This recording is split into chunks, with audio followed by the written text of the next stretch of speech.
بسم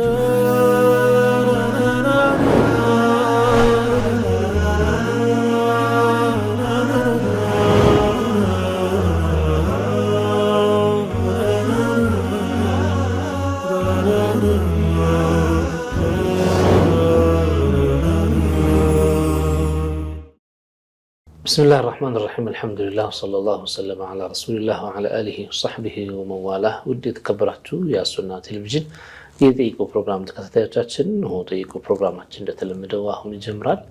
እናንተም እስከ ፕሮግራማችን ፍጻሜ ድረስ አብራችሁ እንድትቆዩ በአክብሮት እንጋብዛችኋለን። መልካም ቆይታ ይሁንላችሁ ኢንሻአላህ።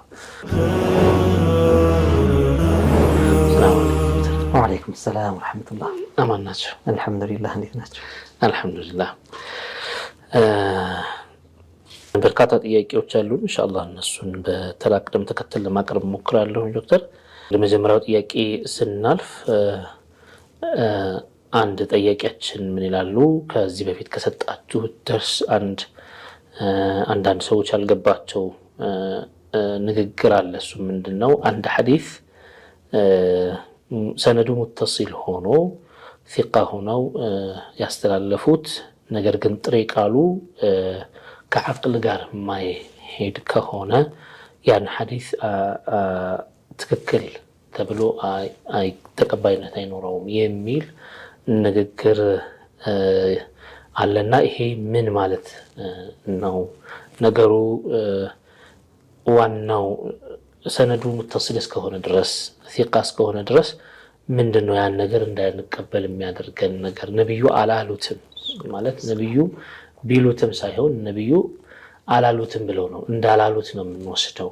ምክንያቱም ክራይቴሪያውን ስላላሟላ የሚል አንደምታ ያለው ንግግር ነበርና እሱን ተጨማሪ ማብራሪያ ቢሰጠን ያሉ አሉና በርካታ ናቸው። ግን በአንድ በኩል ስለመጣ ነው ይሄ።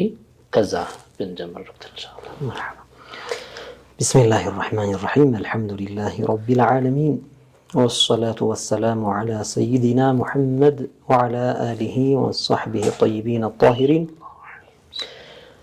أما بعد فأسأل الله سبحانه وتعالى أن يرزقنا الإخلاص في القول والعمل وأن يوفقنا لما يحبه ويرضاه إنه على ما نسأله قدير. آمين.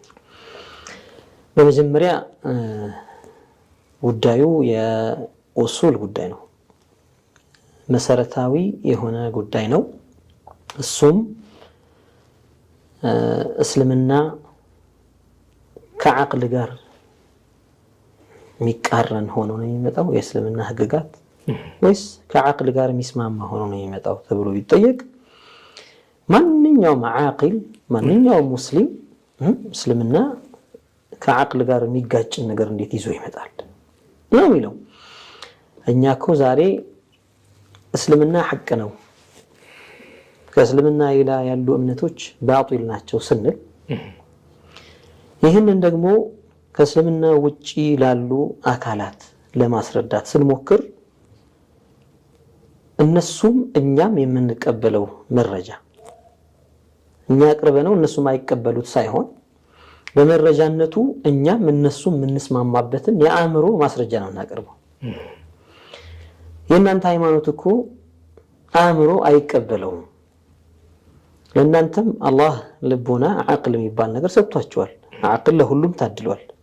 ኢላ ዓቅሉ የተሰለበ የአእምሮ ችግር ያለበት ካልሆነ በስተቀር ማንኛውም ጤነኛ የሚባል ሰው ዓቅል የሚባል ነገር ተሰጥቶታልና እነዚህን ሰዎች ለማስረዳት ስንሞክር ስንጀምር የእኛን ሃይማኖት ትክክለኛነት የእነሱን ሃይማኖት ውድቅነት ለማስረዳት ስንሞክር በዓቅል ነው የምንጀምረው።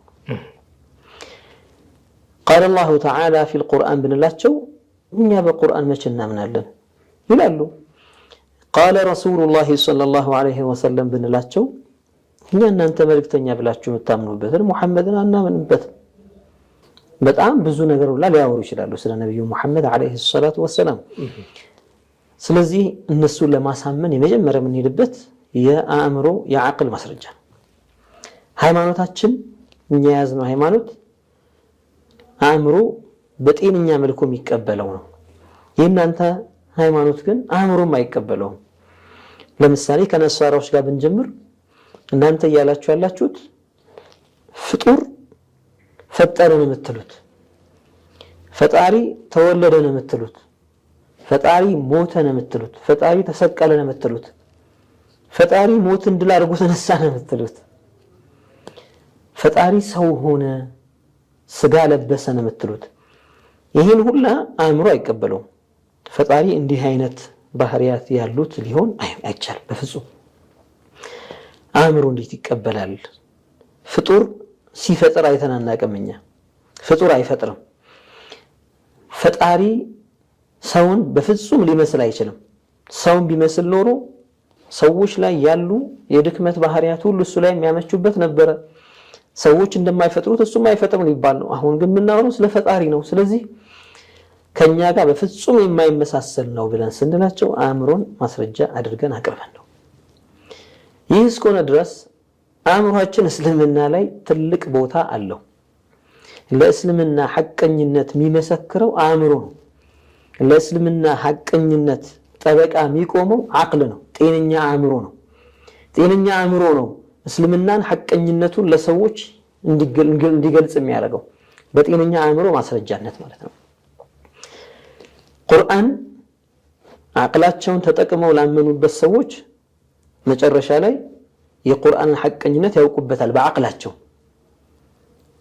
ያንን ግን አቅል መጠቀም ያልቻሉ ሰዎች ግን የቁርአንን ሐቀኝነትም አይቀበሉም። ስለዚህ ዑለማ በጠቅላላ ምን ይላሉ? الأصل هو الشرع والعقل شاهد للشرع والشرع لا يأتي إلا بمجوزات العقول. መሰረታዊ የዲን ነገር ምንድነው ሲባል ሸርዕ ነው። አላህ በወህይ የሚያወርድልን ነገር። አእምሮአችንሳ የዚህን እውነተኝነት ይመሰክራል። ማመሳከሪያ ነው። ሻሂድ ነው፣ መስካሪ ነው። አዎ አላህ ያወረደው ነገር ሐቅ ነው ብሎ አቅል ይመሰክራል። ሸርዕ ደግሞ አእምሮን በሚቃረን መልኩ አይመጣም። እስልምና ላይ አንድና አንድ ሶስት ነው የሚል ነገር አይመጣም በፍጹም። እስልምና ላይ አቅል ቁርጥ አድርጎ ከወሰነበት ነገር ተቃራኒ መጥቷል ይባል ትክክል አይደለም፣ አይመጣም። እስልምና አእምሮ ቁርጥ ከሚያደርግባቸው ነገሮች ተቃራኒ ሆኖ አይመጣም በፍጹም። من المعقولات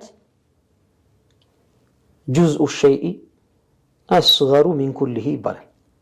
ይሄ በአቅላችን የምንደርስበት ነገር ነው። የአንድ ነገር ክፋዩ ከዚያ ነገር ከሙሉ ነገር ያንሳል ይባላል። نصف الشيء أقل من كله የአንድ ነገር ግማሽ ከዚያ ከሙሉ ነገር ያነሰ ነው የሚሆነው። ሸርዕ ይህንን በሚቃረን መልኩ አይመጣም። ይህን በሚገባ የተረዳ ሰው ነቢያችን ዓለይሂ ሰላቱ ወሰላም አቅላችን ከሚወስነው ከሚፈርደው ተቃራኒ ነገር አይናገሩም።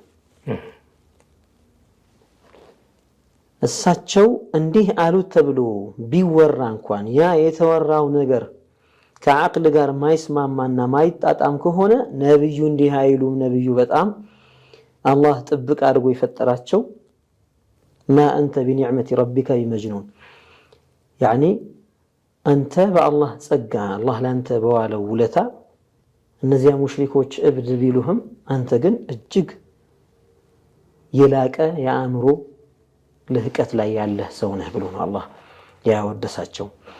ስለዚህ አቅልን የሚቃረንን ነገር ከአቅል ጋር ተቃራኒ የሚሆንን ነገር ነብዩ አይናገሩም። እኛ ነብዩን አለይሂ ሰላቱ ወሰላም ከእንዲህ አይነት ከአቅል ጋር የሚጻረር ነገር በፍጹም አያወሩም ብለን ስናጠራቸው አንዳንድ ያልገባቸው ሰዎች እነሱና አቅልን ከሸርዕ የሚያስቀድሙ ሰዎች መጡ ብለው እኛ ላይ እንዲህ አይነት ወሬ ያወራሉ። እኛ ያልነው ነብዩ አለይሂ ሰላቱ ወሰላም ከአቅል ጋር የሚቃረንን ነገር አይናገሩም። አንዳንድ ጊዜ ሰዎች መስሏቸው ሊናገሩ ይችላሉ። ሰብቁል ሊሳን የሚባል ነገር አለ፣ ሳህው የሚባል ነገር አለ። የምላስ ማዳለጥ ወይም እሱ ያሰበው ሌላ የተናገረው ሌላ የሚሆንበት አጋጣሚ አለ። ሰነዱ እንኳን ሲታይ እንኳን ተያይዞ የመጣ ቢሆንም እኛ እኮ ምን ሰማው የመጨረሻውን ራዊ ነው። መጨረሻ ላይ ያለው ሰውዬ ሰሃ ነብዩ ካሉበት ነገር እስከዛ ጊዜ እስከ ይሰማበትን ሳይሆን በሚጽፍበት ሰዓት ሊሆን ይችላል። አንዳንዴ ሐሳቦች ይደበላለቃሉ። ከመጣው ነገር በተለየ መልኩ ጻፈው። ብዙ ዑለማዎች ኪታቦችን ይጽፉና ከዚያ በኋላ የሚያጥቡበት ያኔ የሚታጠብ ነው ቆዳ ላይ ብራና ላይ እንደዛ ይጻፍና ከዚያ በኋላ የሚያጥቡበት ሁኔታ አለ። ምን ሆኜ ነው የጻፍኩት? አላህ ለምንድን ነው ሲባል ሳህው አለ፣ መዘንጋት አለ፣ በድካም ስሜት መጻፍ አለ። ያ ነገር ሙራጃዓ ሲያደርጉት ይለይላቸዋል። ይህችን ነገር ስቻት ነበር ይደነግጣሉ። ያችን አጥበው አስተካክለው ይጽፏታል። ምን አሉ ዑለማዎች?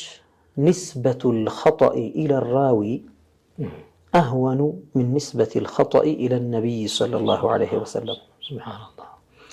ወደሚዘግበው ሰው ማዕሱም አይደለምና ሰውየው ፍጹም አይደለምና ወደ ዘጋቢው ተሳስቷል ብለህ ወደሱ ማስጠጋት ይቀላል።